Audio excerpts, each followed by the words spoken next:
কি বন্ধুরা, তোমরা সকলে কেমন আছো? আশা করছি তোমরা সকলে ভালো আছো। আর প্রচণ্ড গরম এতদিন গেল, বোলপুরের সবে এতদিনে বর্ষা নেমেছে। তা এতদিন গরমে যে অবস্থা হয়েছিল শুধু আমার না, তোমাদের প্রত্যেকেরই হয়তো সে একই অবস্থা। যাই হোক, বর্ষা নেমেছে, একটু তো মনে আনন্দ হচ্ছেই যে অবশেষে বোলপুরে বর্ষা এলো। যাই হোক, সকালে ঘরে বসেই আছি, তা বৃষ্টি পড়ছিল ঝিরঝির ঝিরঝির করে। আমার বাগানে ছোট্ট ছোট্ট যে গাছগুলো, তাদেরকে আমি ফলো করছিলাম, যেন এত ভালো লাগছিল দেখে চারিদিকটা, যে ওরা যেন একটা আলাদা করে আনন্দে মেতে উঠেছে। তা এই দৃশ্যটা শুধু আমি একা নয়, আমি ওটাকে ছবি তুলে রেখেছি, আর আমি তোমাদেরকে সেগুলো দেখাবো। তাই আর বেশি দেরি করবো না, চলো ছবিগুলো একবার দেখে নেব। তাই দেখো, আজকে সেই সুন্দর দৃশ্য,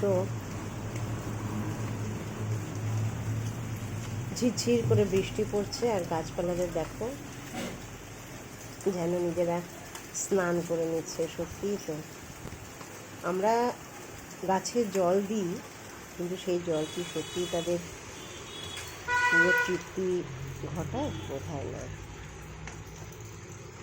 প্রকৃতির এই বৃষ্টি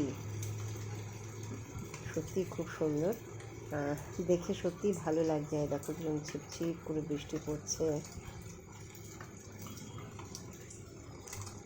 জানলার ধারে বসে আছি, আর এই টুপটুপ করে বৃষ্টি পড়া দেখছি, এত ভালো লাগছে।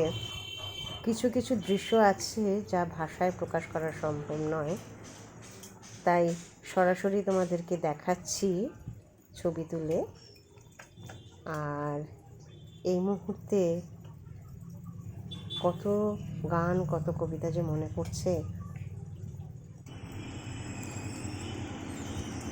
তাই দেখো, বাড়ির আর একটা দিকে কেমন পরিষ্কার দেখা যাচ্ছে, বৃষ্টি ঝরঝর করে পড়ছে।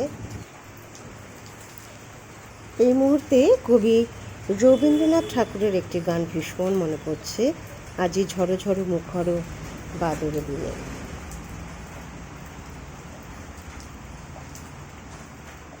অনেক দিন পর এই বৃষ্টিকে যেন ভিতর থেকে উপলব্ধি করতে পারছি।